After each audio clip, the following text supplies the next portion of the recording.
Hello, friends and followers. Thanks for coming in today and tuning in.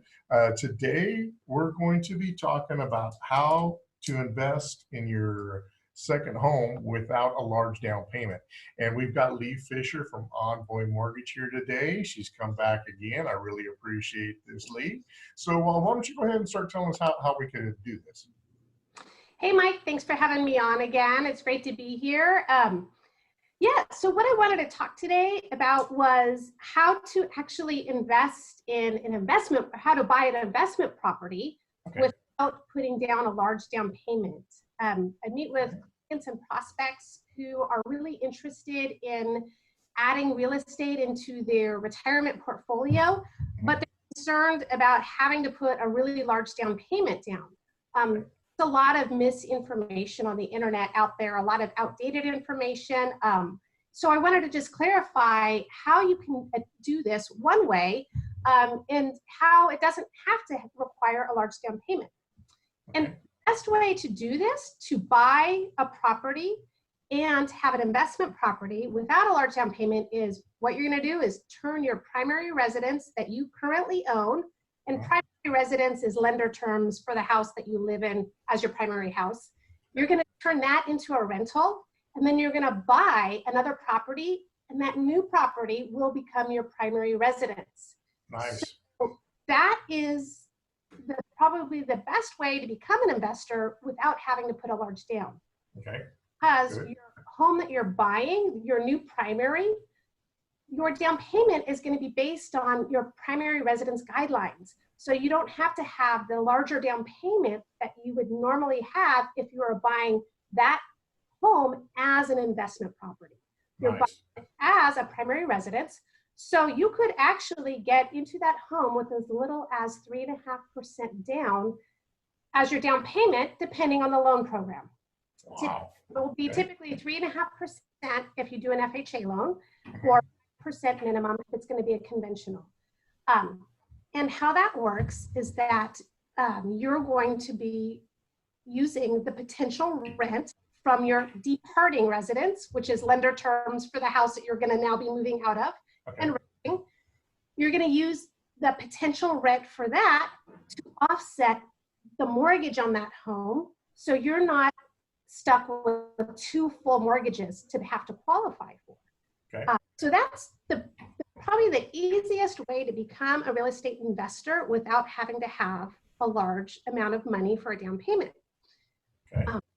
So the next question is, what do you mean by, potential rent? So when you're getting qualified to buy a new primary residence, the lender, I'm going to look at the house that you already own and if there's a mortgage on it.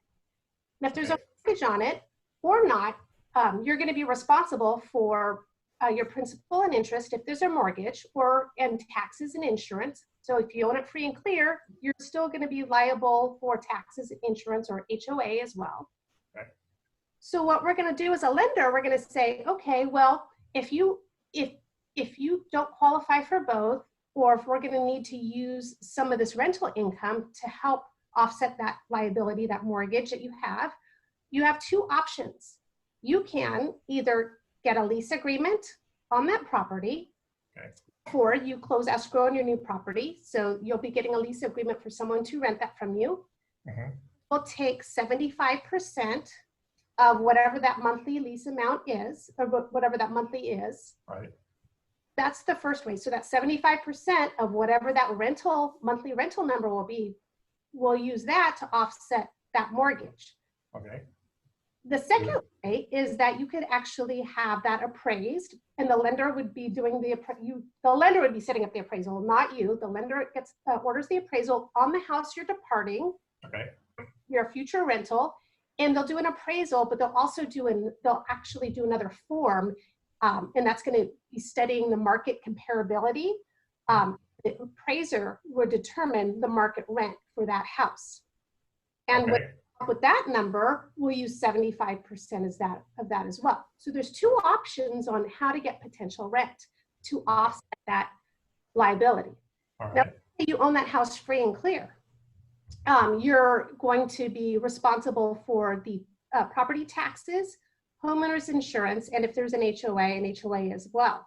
If you own that house free and clear, and you have, you rent it out, let's say for $1,000, or your market rents come back at us $1,000, we'll take 75% of that, which would be $750, and that would actually be used as, I'm going to simplify it here for our discussion, as basically income towards that property. So you could actually offset the mortgage of the house you're buying as well.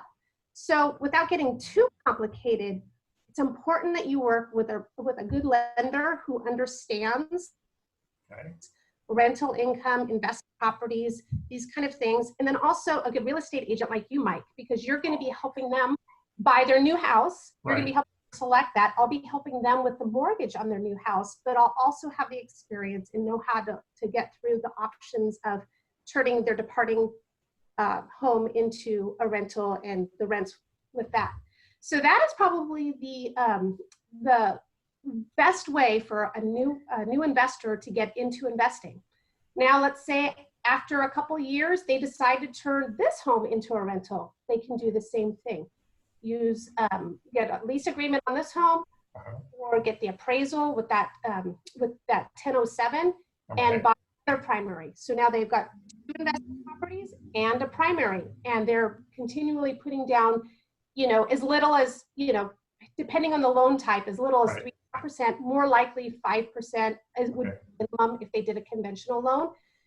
That is a way that a lot of people get into residential real estate investments. They're turning their primaries into rentals instead of 15, 20, 25% down on a property, and then getting hit with an investment property with an investment interest rate, because they are more expensive because they're higher risk. Right. Yeah, no, that's a fantastic idea, because I do tell a lot of people, especially first-time home buyers, and they're looking to the future. I kind of tell them that's a good way to get into the investment for your retirement. One, because they already know the home, they know the area that they're leaving, they already kind of know the rents. And as they move along, they start learning more about investing and tenants and landlord, whole deal. But they do keep, they got to make payments anyways for the rest of their lives. So this is a good way to keep building up, a good way to start until they find other avenues and opportunities, and keep getting raises at work, and then they've got extra money and they can get into other types of investing. So that's a great way. Now, the conventional, you said the lowest you can go is 5% right now? Well, yeah. So because you're you're not a first-time home buyer, meaning that because you've owned a house within 36 months, it would be 5%.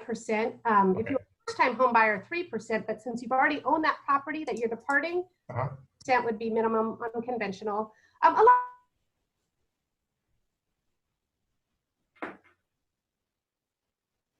are you still there? Looks like we lost you. You have a non-FHA loan on, could get, if it made sense to buy your new house with an FHA loan, that's when you can get in for as little as 3.5%. But working with a mortgage loan originator like me, we'd be able to determine and give you options on what makes sense for you. But he's different. Every situation's different. Right. Yeah, that's definitely. Yeah, and I talk to people too about this, and I say it's so important to have me, loan officer, work with you, the real estate professional, and our client together, because if you're planning to own homes as part of the real estate investment, it's really important to purchase homes if they're planning to rent it out to a home that's going to be rentable and make sense. And that's why it's so important for them to work with you, so you can help them and guide them into homes, neighborhoods, even the purchase price where it makes sense for that to become a rental. So that's why it's really important for that client to work with their lender and their real estate agent as a team and really work together to make those right decisions. My hairdresser owns 7 homes, and he started with 1 home at a time. And he started with the first one, lived there 2 years, bought the second one, put 10% down. Every time he does 10% down, but he could have went less. He owns 7 homes right now. And do you know what he's going to be doing? selling them all and moving to the coast. Yes, You know, which I that's don't about- want because then he's leaving. But that's, you know, and he's, and that was what, when I talked to him about that, it really got me thinking of, you know, this is such a great way for someone to add real estate into their retirement portfolio or their investment portfolio, Right. and without having those big down payments. Yes, and you know, it's a matter of, you know, if you want to do it, you really want to do it, talk to one of us so we can help guide you out, because people always come to me and say, I can't even buy my first house. I can't get 3.5% down because I have no money. But if you can sit down with them and talk to them, find out what they want, all of a sudden they start realizing there's things in their lives they're spending money on they really don't need to, because the thought of buying a home is so much better for them. It helps tax breaks, and your rent doesn't go up every month. You know, you're locked into a 30-year. So it's something for them to look forward to, especially if they want to retire and move to the coast, because things are just getting so expensive. You got to have another income unless you win the lottery. So yeah, this is some fantastic stuff. Yeah, people do need to come and talk to you so they can figure out their plans moving forward and have a good game plan going. So this is great. I appreciate this info. Yeah. Thank you. All right. Okay. So the next one I thought we could talk about was instead of going from single family to single family, buying a multifamily 1 to 4 unit, and how to come in with that with very low down payments. Okay. We can do that on the next one. Okay, right. Next video, people can tune in and we'll learn about how to do that, because multifamilies, there's quite a bit of extra stuff in there. You got at least 1 or 2 more doors there that you could bring in some money in, so it could add up faster. That's a great idea. Okay, Leigh, I appreciate that, and we'll get together for the next one here pretty quick in the next week or 2. And I look forward to talking to you. Thank you so much, Leigh. And I'll make sure all your information is down below so that people can call you anytime and get some info from you. Thanks again, Mike. Take care. All right. Bye-bye.